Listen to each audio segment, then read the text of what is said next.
Today we're completing our annual Indiana Conservation Partnership Transect, where in each county in Indiana we drive a set route on county roads, and we stop at various points in the county, and those points have been established since the early 90s. We come back to these points every year or every other year, and we record the conditions and the management that the farmers are using at each of those transect points.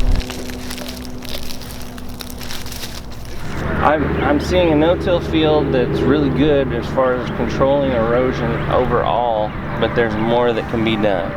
You know, we have bare soil still, even though this is a no-till field, so there's more opportunities to build carbon and organic matter in the soil, to have more biological activity going on with living roots in the soil.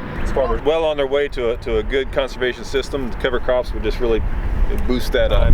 By reducing tillage and planting cover crops, the farmer is building their soil organic matter, which acts like a sponge and allows that water to get into the soil and be held there so that it's not susceptible to running off and creating problems.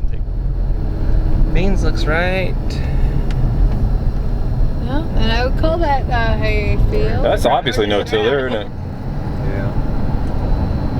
Indiana is one of the few states in the nation that has continued doing this transect since the 90s, and so we do have long-term trend data to show how well our conservation efforts are working. This is our first field that we've come across with cover crops. So it's a crop planted not to harvest a grain or anything else like corn and beans, but just to protect the soil. Yeah, they got some nice earthworms in there. We're gonna look at it. Give me those percentages. If it's gonna be corn again, it would probably make sense that it would have been nitrogen applied as a pre-plant. We're seeing these intense rainfall events in the winter months. If that soil is unprotected and those winter rains come, the soil is more susceptible to leaving, where the water will concentrate and start to flow across the landscape. It'll start to eat away at that soil and create little what we call ephemeral gullies and take the soil with it. That water, if it can't get into the soil, it'll go across the farmer's field and pick up the sediments in the soil, the topsoil, the most valuable part of their farm. The topsoil will come to a low spot, and then it'll start to flow off the farm, eventually getting into our ditches, into our rivers, into the Gulf of Mexico or the Lake Erie basin. So we're trying to help farmers, one, protect that soil with more residue by reducing their tillage. Number two, providing more residue cover through cover crops, and then those cover crops with those living roots also help to hold that soil.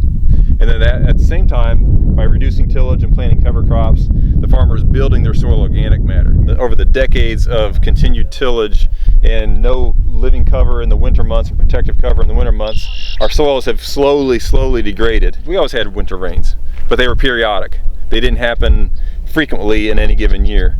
We always had hot summer, dry times, but we're seeing them more frequently. These farmers that farm with cover crops long-term and no-till, their crop roots can get deeper, which is more water deeper in the soil. So if it does turn off dry in a drought or other, their crop roots are deeper, there's moisture down there because the rains have gotten to that point and they've been held down there, and also the crop roots can get to that.